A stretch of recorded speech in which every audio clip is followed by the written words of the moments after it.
veux lancer un projet à impact?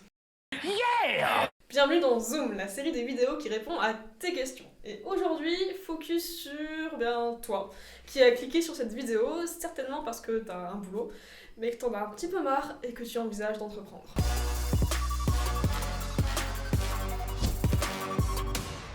La toute première chose à faire, c'est d'accepter que ça représente un risque et relativiser ce risque de suite après.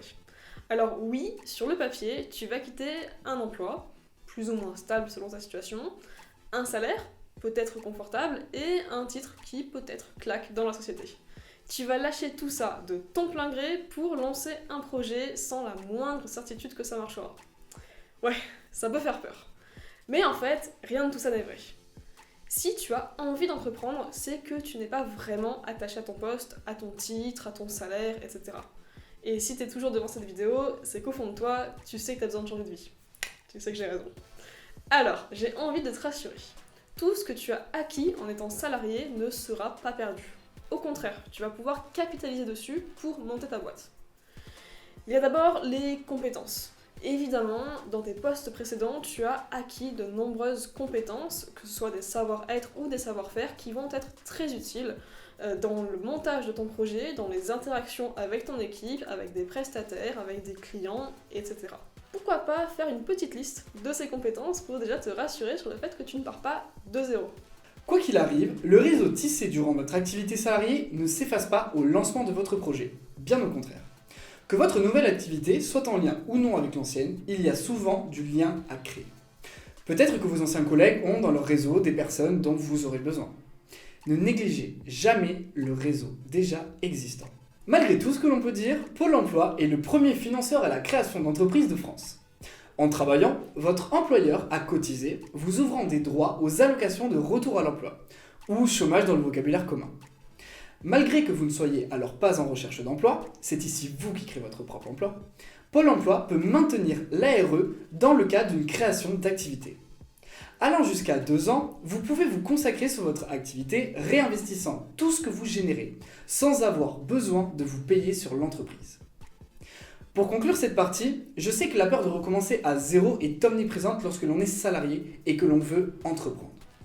Mais finalement, vous partez avec des armes que vous n'auriez pas eues en commençant directement après vos études par exemple.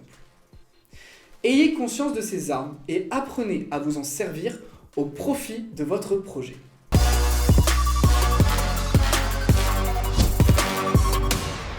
En lançant ta boîte, tu vas passer par plein d'étapes plus ou moins complexes selon ton profil.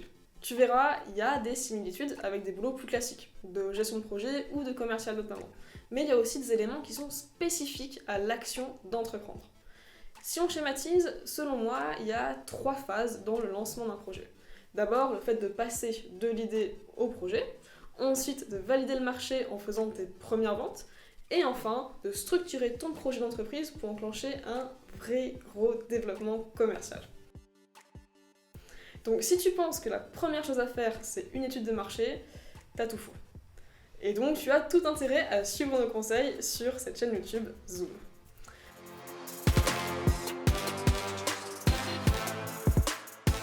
Bon, j'ai d'abord envie de te parler du meilleur événement au monde pour lancer son projet selon moi, c'est le Startup Weekend. Alors pour info, Startup Weekend c'est un format d'événement mondial qui a été impulsé et qui est géré aujourd'hui par l'accélérateur de startup le plus ouf dans le monde entier qui s'appelle Techstars et c'est sponsorisé par Google. Rien que ça. Déjà, ça en impose. Bref, le format est toujours le même, il y en a dans toutes les villes, dans toutes les grandes villes du monde entier. Donc en France, je suis sûre que tu pourras en trouver un pas très loin de chez toi. C'est génial parce qu'en fait c'est un événement sur lequel tu arrives le vendredi avec juste une idée ou l'envie de tester tes compétences entrepreneuriales et pendant tout le week-end tu vas travailler sur un vrai projet et à la fin, le dimanche, tu présentes ton projet devant un jury. Pourquoi c'est génial? Déjà parce que ça va t'apporter du réseau et une ouverture, une connaissance sur ton écosystème entrepreneurial local qui va être juste sans précédent. Évidemment, tu vas pouvoir rencontrer de futurs associés. Et je peux même te dire que je connais des gens qui ont rencontré des investisseurs sur un startup weekend. Comme quoi, tout est possible. Ensuite, c'est vraiment génial parce que ça va te permettre d'accélérer sur les questions essentielles du cadrage de ton projet. En un week-end, tu vas faire ce que beaucoup de jeunes entrepreneurs font généralement en 3 mois.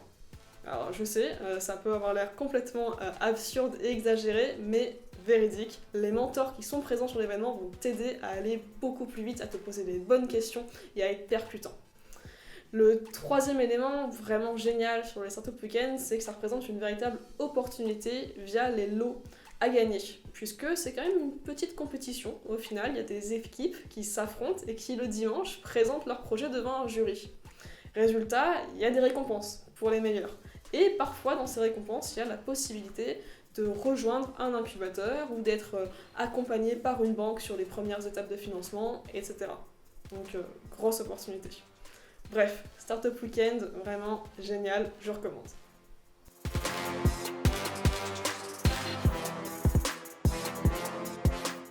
La transition d'un métier à un autre n'est pas toujours facile. Alors imaginez d'un métier à plusieurs métiers en simultané. Car c'est là l'une des réalités de l'entrepreneur. Nous touchons à tout. Qui sait, c'est peut-être cette volonté de transversalité qui vous a amené à regarder cette vidéo aujourd'hui. En revanche, listez ce que vous savez faire et ce que vous devez apprendre à faire pour mener à bien votre projet. C'est fait ? Maintenant, priorisez pour en dégager ce qui est incontournable immédiatement. Manque de compétences qui pourrait complètement bloquer le projet par exemple. Prenons, admettons, la data. Vous développez un projet qui traite de la donnée. Si vous n'y connaissez rien, il est primordial de commencer à se former sur le sujet. Les formations sont nombreuses, parfois finançables et vous permettront de vous débloquer seul. Développez ensuite cette culture de la formation en continu, car au gré de votre avancement, de nouvelles compétences seront nécessaires. Si dès le début vous intégrez cela à votre quotidien, alors vous saurez toujours gérer votre projet et vous former en continu.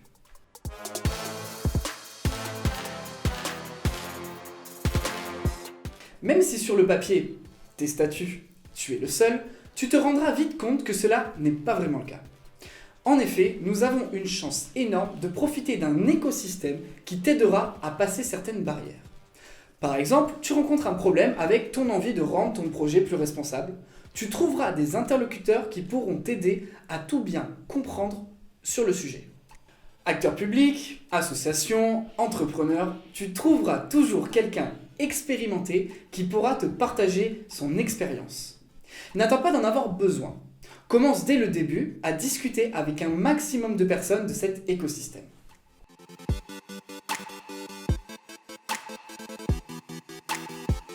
J'ai 3 conseils à te donner. Le premier, c'est de te mettre à l'abri financièrement.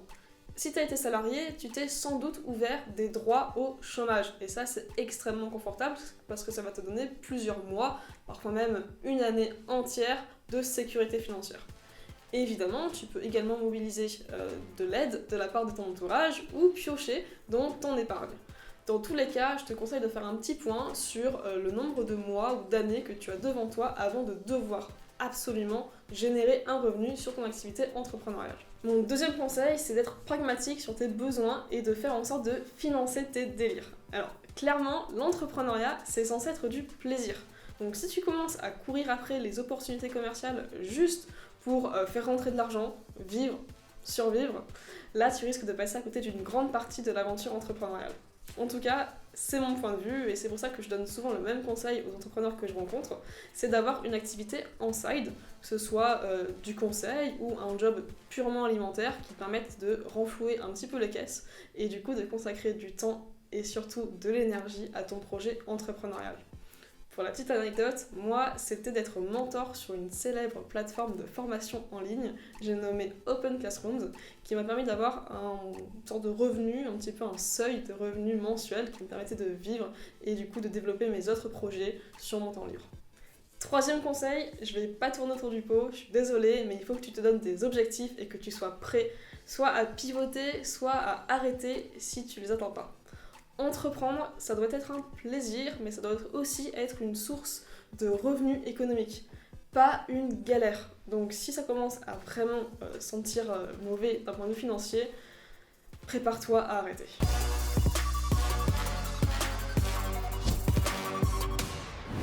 On avait envie de finir avec un exemple concret hyper inspirant.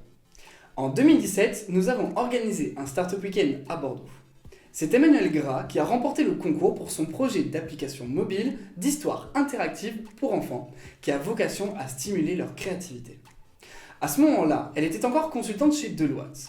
Grand groupe, poste stylé, bref, une bonne situation. Le Startup Weekend se déroule bien et Emmanuel le remporte avec toute son équipe. Puis c'est le retour au quotidien.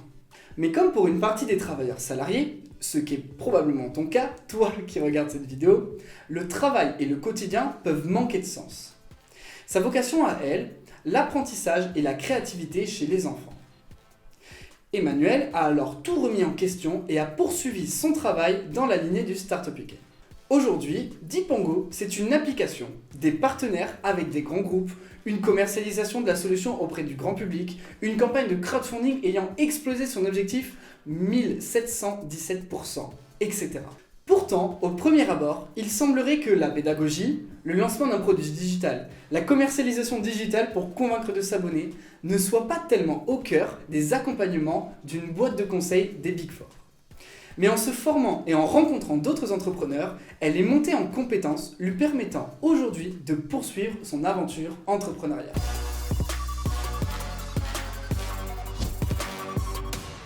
Nous espérons que vous avez apprécié cet épisode de Zoom. Dites-nous dans les commentaires si vous avez encore des doutes sur le fait de quitter votre taf pour entreprendre. Nous ferons tout pour vous aider à y voir plus clair. Et pour finir, abonnez-vous pour d'autres clés sur le lancement de projets entrepreneuriaux. Ciao les graines d'entrepreneurs!